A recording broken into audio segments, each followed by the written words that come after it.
Okay, Good. this is making shoe forms with Corbin. Take it. Well, hello everybody. I'm Corbin, and the picture I've got up right now is from York. It's the Jarvik shoe, or what they've been digging out there. Simple, basic shoe. And the question is, how do I get from my foot to this and get it in the right size? Well, that's what I'm going to show you. It's really simple. It's really easy, and it takes a few simple things. Let me get myself off of here, and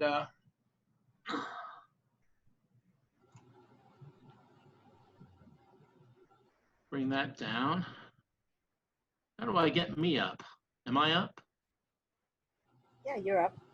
Okay, so everybody else can see me. Hi. All right, I'm new to this. This is a foot. Let's pretend it's a foot because my son fell off the table when we tried to do this with him. Normally I'll do it with my son as the model. So this is your foot, and how do I get my shoe to measure up? Well, we're going to need some simple things. We're going to need scissors, but just remember your scissors. You've got your fabric scissors. You've got your paper scissors, and also these here with the tip, these are bandage scissors. They help a lot with this project, unless you don't like the person whose shoe you're making. First thing you want to do, because you're going to need your sole, is you want to take a piece of cardboard, corrugated board like a box, and you want to put your foot on top of that. Then you want to take your marker and you want to draw around your foot. And this here will give us the basic sole area. So then after you've drawn around that, you want to take your scissors, not your wife's fabric scissors, but your paper scissors, and cut that out. Also mark which side is up, which side is down, and which foot, because that way it'll match both sides. This here is the top of the left foot. That's where we're going to start. We want to take, at this point, and we want to go to, I went to the Dollar Tree, and I got these lovely socks at the Dollar Tree, which are 2 pairs for $1. Because we're going to destroy these socks. And the first sock you want to do is you want to put it on because you're going to wear a sock. You might want to go with what sock you wear. Nice and comfortable sock, because you want it to fit your foot with the sock in it. So we put the sock on our foot. Mind you, this is a lot easier if it's a foot than this thing. But as I don't want anyone falling off my table, we're going to do this. And we're going to put our foot in this sock. And there we go. We have our foot in our sock. So we are nice and comfy. Then what we want to do is we want to take another sock. And we want to put our sole in our sock. This is not always easy. You might also want to make the sole. We're putting our sole in our sock. Everyone good so far? I'm going too fast. Sometimes I go too fast or talk too fast. Put sock on foot after making sole. Then we want to put our foot in our sock with the sole in it.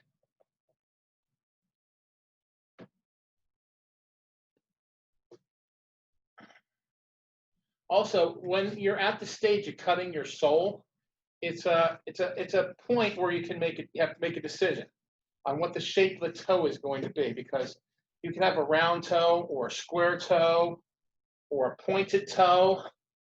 But when you make the sole, that's the point where you need to decide what you're going to do. As I said, this is not always the easiest thing to do, but it does get good results in the end. And also, if you get somebody else helping you wiggling their toes, it's not as bad. So now, what we've got our basic shoe form with our sole in the bottom. Yeah, I'm wrestling with it. Okay. All right. Now we've got 2 socks on our foot with our sole in the bottom. At that point, what we need is duct tape. You can get duct tape everywhere. This is high quality duct tape that actually came from a refrigeration supply store that is for ducks. This is a roll from the Dollar Tree. Either will work.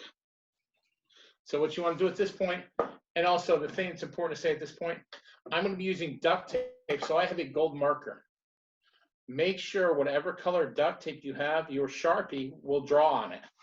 Because if you have a black Sharpie and you use a black duct tape, you'll become very frustrated in about 5 minutes from now. Okay? So what we do at this point is we take our duct tape and we tear strips off of our duct tape. Okay? We tear our strips off our duct tape and we start covering our foot. Let me do it in duct tape strips. Go from the front up the top, and we slowly cover this thing in duct tape.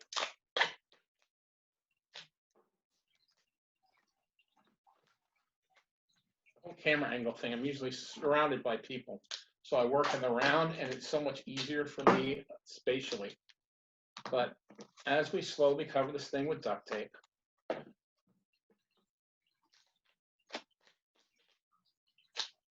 little by little, strip here, strip there, and it starts to take its shape. Corbin, Yes. why don't you just wrap the whole foot in duct tape? Well, I find when I wrap it like that, wrap it around like crazy, it doesn't form as well. It tends to buckle a bit more.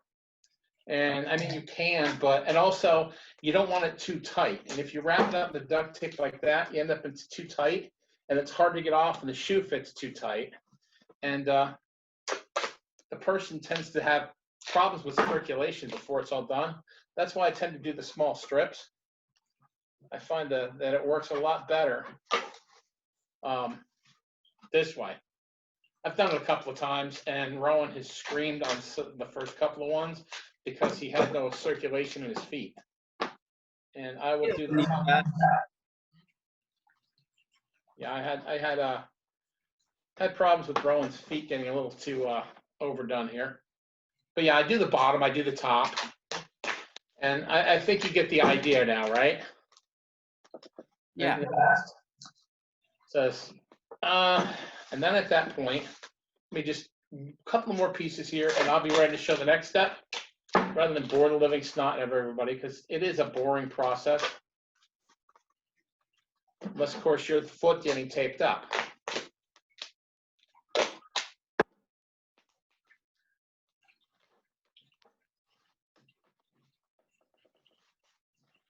It's so much better at Village Fair when it's spontaneous.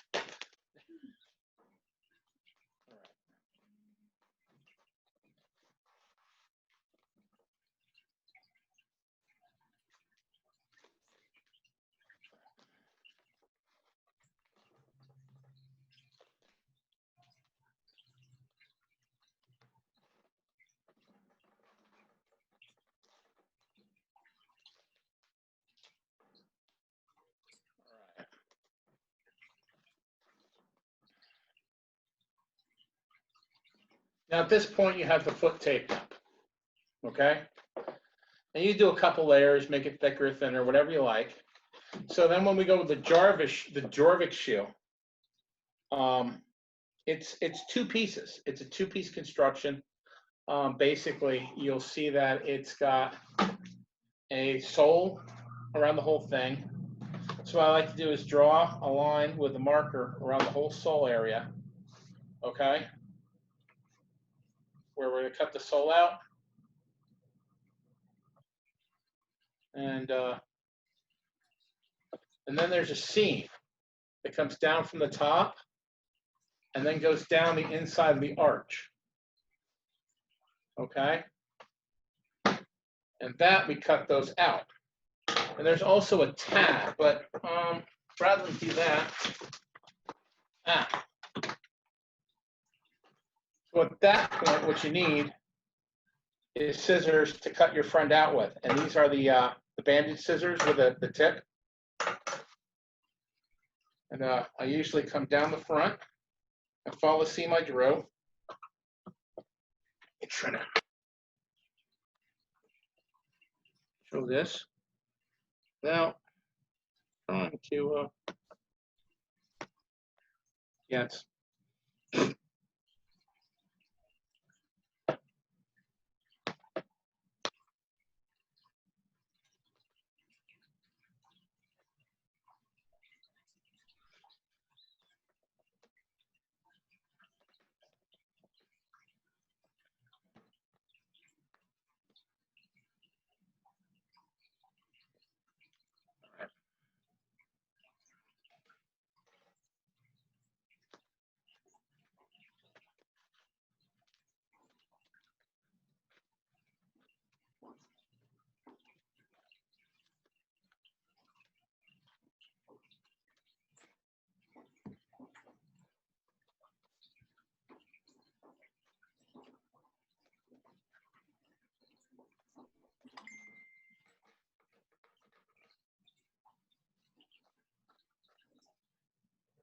easier. Human being moves more than this wood does.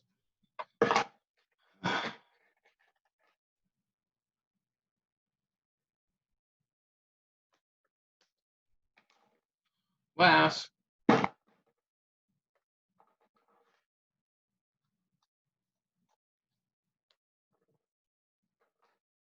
We get our foot out.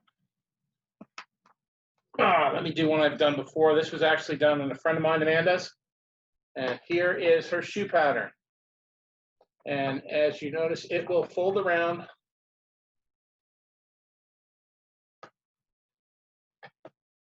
Let's see if you guys can see this.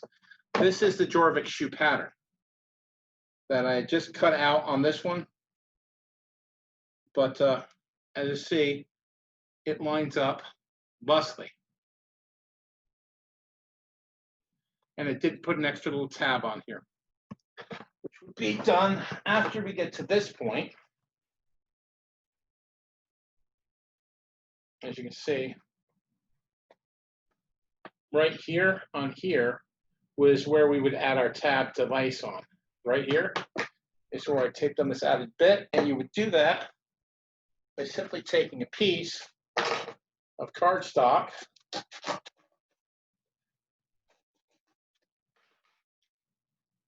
or other material. That is different from what you used before with the corrugation, correct? Yeah, this is that's the corrugation right now. Normally, what I do is once I get this to this point, then right about here, we want to do another piece. And even with the corrugation, it's just a pattern at this point. So we want to do is we want to do our tape on our Tab for lacing. Okay. At this point, so when we come back around like this, okay, and put the shoe together, we have our lacing tab, which goes to the outside of the shoe. Okay. And if you wanted to make a taller boot, you would just wrap higher up the leg. Okay. Yeah, it's the further you wrap up the leg, the further it goes, but it's still the basic same concept. And I apologize right now. I am feeling a little bit under the weather at the moment. And it is just not, everything is just not coming together like I normally have it. But as you can see, once you have the basic shape of the shoe, then you can cut it out in leather. What I'll also do is at this point, when I have this, I'll get a piece of poster board and lay out the pattern on the poster board. Okay. And then what I'll do after that is I will cut it, draw it out, and cut the pattern in the poster board. Okay, that way. On most people, if you do 1 foot, can you flip that pattern over and make it work for the other foot, or should you be doing 2 feet? I generally, if your feet are close, I just make one pattern for both sides and flip it. Because I'll write top left, top right on the on opposite side of the pattern, so I know which is which. Okay. It's like with this one here, I've got it. I've got top left written right here on it in gold, but you can't see. But at that point, well, I mean, getting the basic size of the foot is the important thing. And also, once you get the foot wrap, depending on how you cut it or how you do the sole, if you do a pointed toe for the bottom, and then you do it, you'll come out with a different shape. And, you know, let me move this out of the way. It's really, once you get the foot duct tape, you get that off, you've got an idea of what you need to make. And there are different patterns you can make off that shoe. Like, you can cut it like the Jarvis shoe like we just did, or you can cut it into more of a more like a loafer, or more like, here's a style of boot that Duncan taught me. This is made out of 3 pieces. And, you know, you can do the same thing with the sock and all that. And it's just, this has got the toe is separate from the shank, and the heel is separate as well. And then I guess it's 4 pieces because of the bottom. And this was done with a saddle stitch. But with the turn shoe, it's got a completely different stitching, which I really can't go into. It's a little more complicated, but I've got the wherewithal to do at the moment anyway. Corbin, how much seam allowance do you add? I usually add about 1/4 of an inch, is what I've got to an 1/8. It really depends on what kind of look you're looking. I do about 1/4 of an inch seam allowance on it, around everything.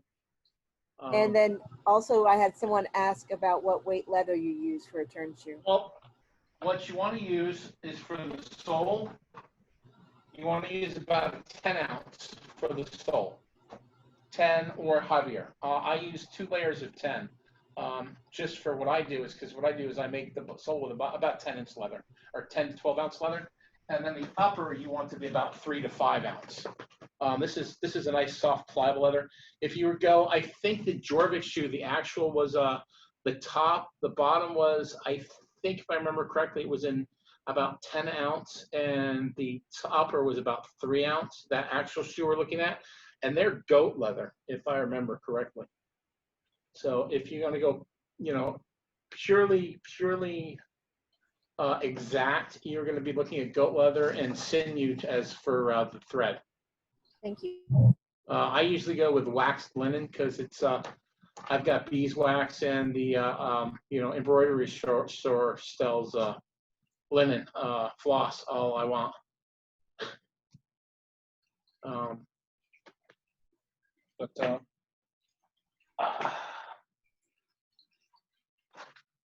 Corbin, Yes. how do you do the turning of the shoe? The turning of the shoe is done wet. Generally, it's a wrestling match with the shoe. From what I've done, I actually haven't done a turn shoe yet. I've done the patterning, I've got the things cut out, and I'm about ready to move in the next phase. But the patterning, with this patterning, I also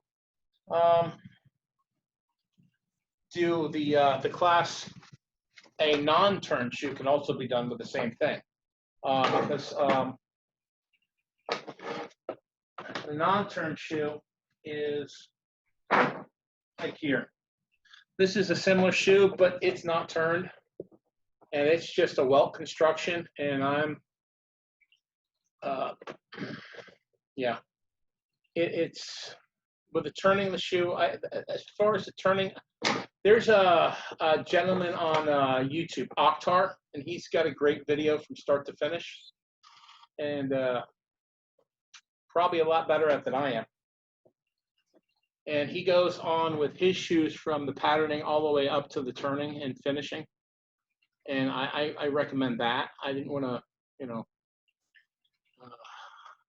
I was yeah. I'm just, but yeah, as far as the turning done, it's generally done wet because the leather's, you know, and you're just rolling the shoe back inside out. So you stitch it together with the wrong side or the inside on the outside. You stitch it together with the inside and the outside is how they work, and then they just roll them back around. And depending on heavier the leather, the harder it's going to be to roll it. But the sturdier the shoe you're going to get. And it's, Okay. you know, I really don't. I mean, that's the basic gist. Just a simple startup how to do it, and I'm not sure if I've done a few patterning, and I find the first couple of ones I've made mistakes, and it's just a matter of plucking away and doing it. But I've got Yeah, I think I'm not, you know, but this is the leather sole I cut out to match this pattern. And say this is the pattern I got this off a human's foot. And it's hard to see the way it curves because this forms to a human-sized foot, and then this comes around and just wraps there, and then you can see it's open here, and then it flaxes on the outside. But there's a seam here that has to be sewn, and then the seam around the bottom, and it's generally a whip stitch with it all turned inside out. So turn shoes are a whip stitch when you're sewing them together, and then you turn it correctly. Yeah, you whip stitch it, invert, you know, reverse sides out, and then when you turn it, yeah, it comes around. That's because if you can see the stitches. Let me see if I can put that video back up, and we can see the stitching on it here. I think you can see how yeah, because you can see the stitching there on the outside of it.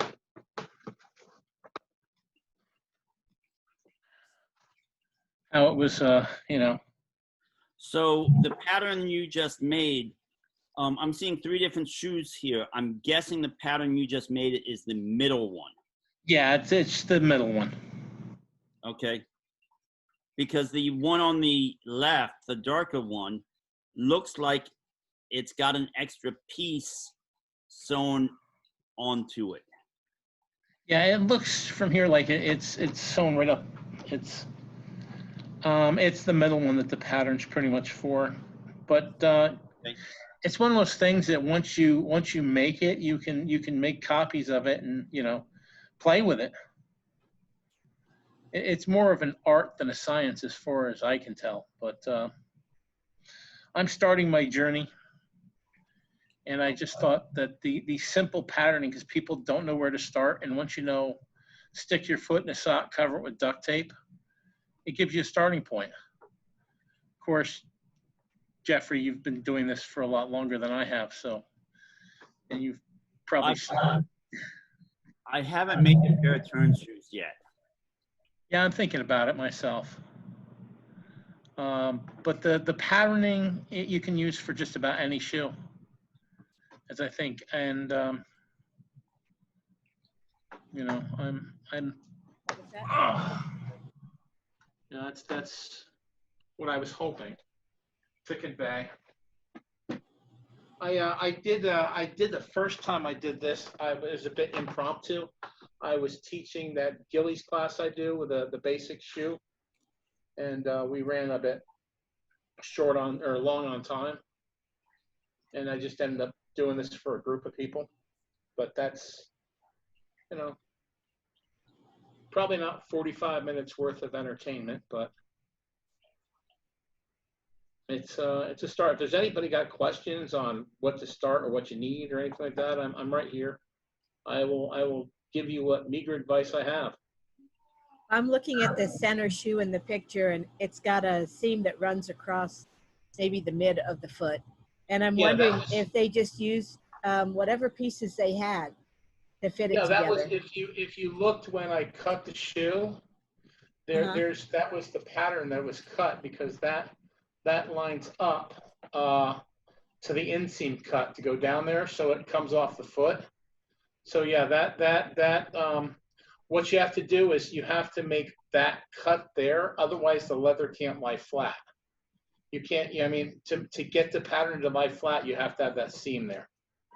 Okay. There has to be seams in it for the leather to lie flat. So that was actually a planned seam in it.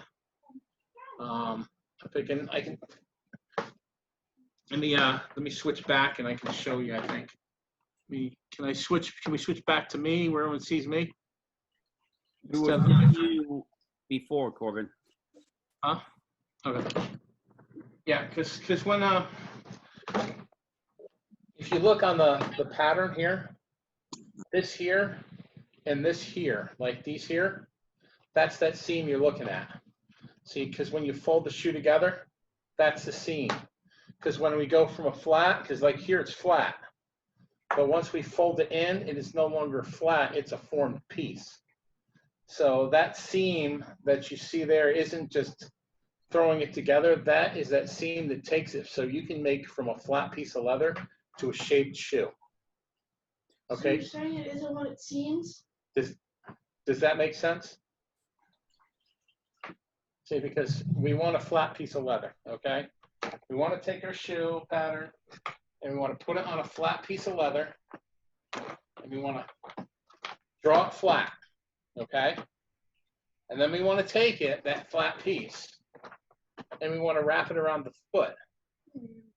And by having that seam like that, it wraps around the foot. Because that's the cut that you did with the socks. Yeah, that's the cut I did. That went from, I came down the front of the shoe, the front of the leg, and then we turned down into the inseam. That's that cut there on the inseam. Okay. Now it's possible, I mean, because if like, all right, so we've got the inseam cut. Let me get the other piece because it doesn't fit a human's foot, okay? So we've got this here, right? And we've got that inseam cut right here. Well, we don't need that inseam cut. We can tape that inseam cut up, okay? We'll tape that inseam cut up, right? Right here. We'll just tape it right up, put it back the way it was, because the magic of duct tape, we can do that. So now we've got it where the shoe is foot shaped again. But we need this foot shaped piece to lie flat. So what we can do is I can take this here, okay? And I can cut like here, thusly, okay? So I have cut like that, but I cut here. And now this, get this toe right.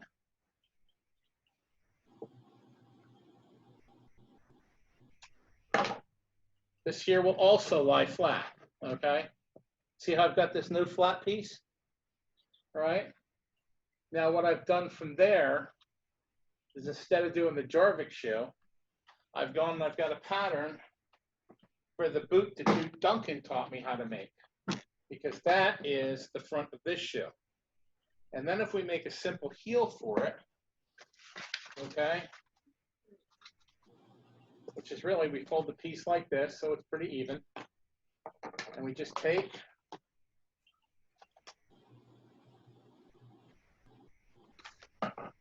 we cut a heel. Now what I've got is I've got a pattern for the shoe, this boot here.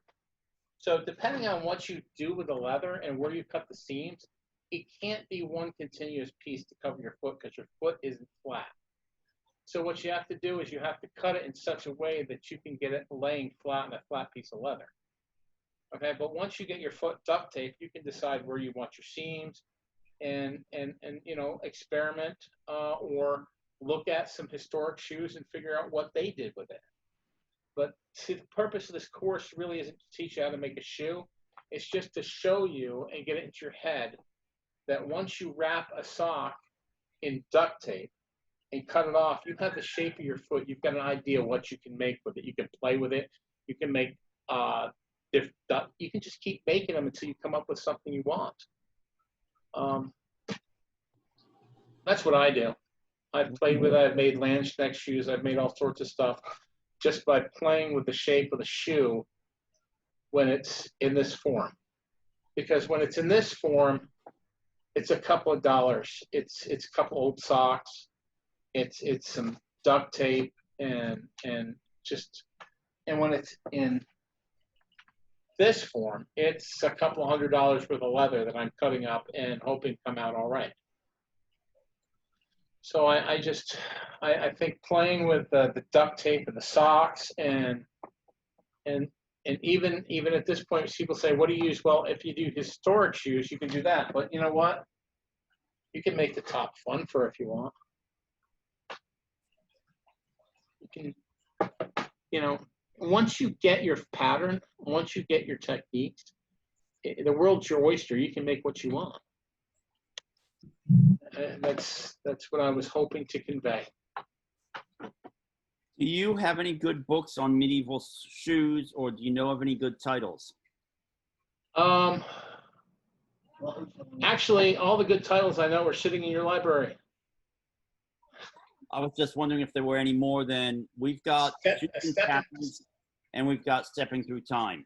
Stepping Through Time is about the best book I've ever looked at. I mean, honestly, you know, that is about the absolute best book I've looked at. Okay. And, you know, it's probably my favorite book in your library.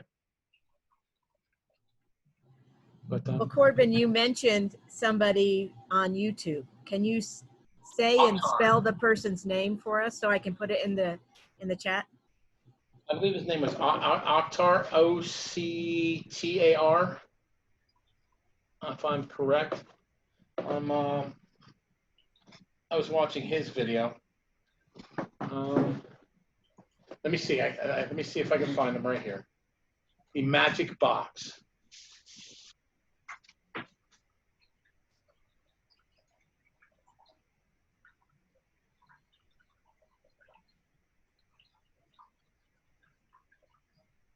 Yeah, Octar. Octar's turn shoe pattern is probably one of the best YouTube videos out there. I don't know the man, but I've seen that. I'm basically, his technique is slightly different than what I just did, because mine is kind of a faded memory of what Duncan showed me one late night over pizza. You forgot the alcohol. There wasn't any alcohol. Oh. My son wants to shout now and, Well, that's the and way be you a tell the nuisance. story, man. You know, there's a whole. It's just simple tools. The big thing, the most important thing I found in making shoes is not using your wife's cloth scissors on paper. Oh, you don't live dangerously. Yeah, I don't want to sleep on your couch.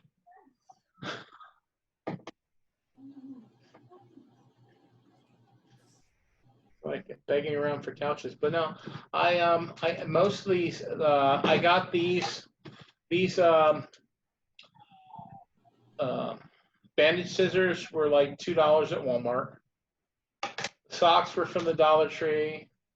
The silver duct tape you can get from the Dollar Tree, and you can always pick up a Sharpie from the Dollar Tree. So we're looking at you know, plus I got the poster board from the Dollar Tree.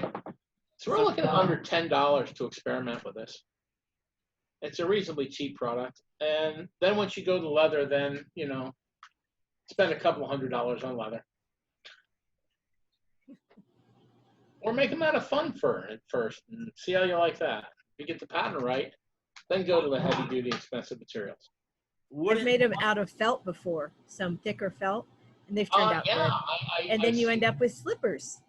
I seem to, well, actually, I remember there was a friend of mine, Jeanette DeLilly, her mother, you know, from up towards Jacksonville. Her mother was very excited. She came back from Gulf Wars. She had taken a shoe course where they had taught her to do the same thing. Yeah, in felt. They made felt shoes. At the course, it was a thick, heavy felted shoe. It was nice. So yeah, a lot of there is such a precedence for felt shoes. But I'm well, and out where I live, it's really cold in the tents at night. You know, so in the summer camping at night it's like 40, but during, you know, fall it can, well, hell, it can snow in August, it can snow in June, just kind of depending. So it's always good to have something warm for your feet once you get back to the tent. I understand completely. I once had to cover myself in snow to keep myself warm while camping. Because it got down to about -20 and the wind started kicking up, so I actually had to take and bury myself in a snowbank. No, that's legit. We teach everybody how to make snow caves here. Yeah, it was nice. You have to have all the stuff with you in your car almost year round. we keep candles, and because Idaho will kill you. Idaho is out to get you. Oh, yeah, well, you know, you got that. You got a sleeping bag and a black plastic garbage bag big enough to put you and your sleeping bag in, and a shovel. And yeah, I've been there. Well, thank you for your class. Does anyone else have any questions?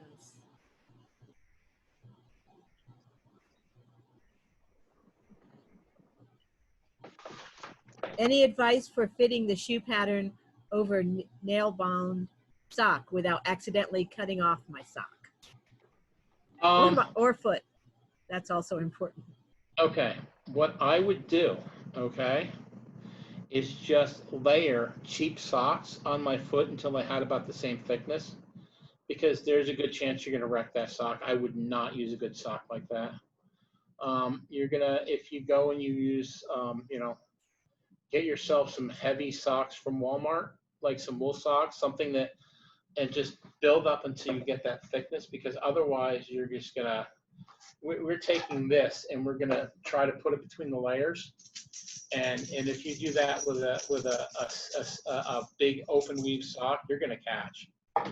So you want to simulate the thickness with a sock you're not gonna miss. What they might want to do if they're set on the knob-bound socks is have an idea of where the seam is going to be, where you make that cut from the top of the foot down to the sole, and put a piece of duct tape there and ride those bandage scissors on the duct tape, because you can feel the difference of the knob-bound sock versus the duct tape as you're sliding the scissors down it. Yeah, that's brilliant. Yeah, it's nail-bound's they're gonna have a big open loop.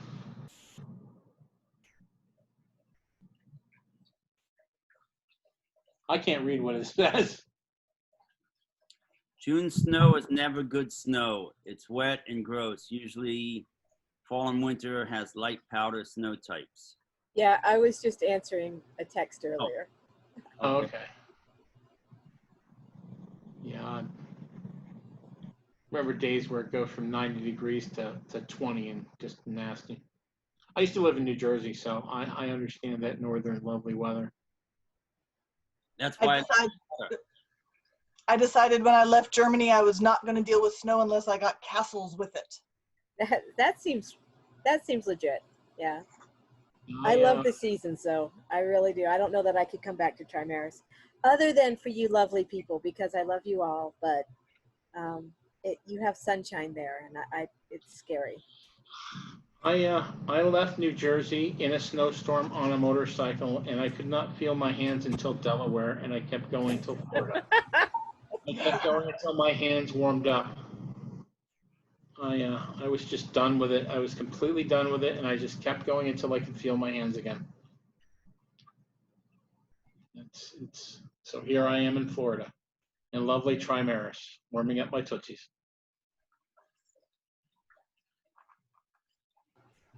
Baking your tootsies, I don't know. Well, yeah, yesterday I was, because I was actually outside working on in the heat, and it was rather unpleasant. That may be why I'm a little bit out of it today. I spent the entire day baking in the sun working. I'm a little bit out of it today. I was expecting to be a bit more lucid for my class.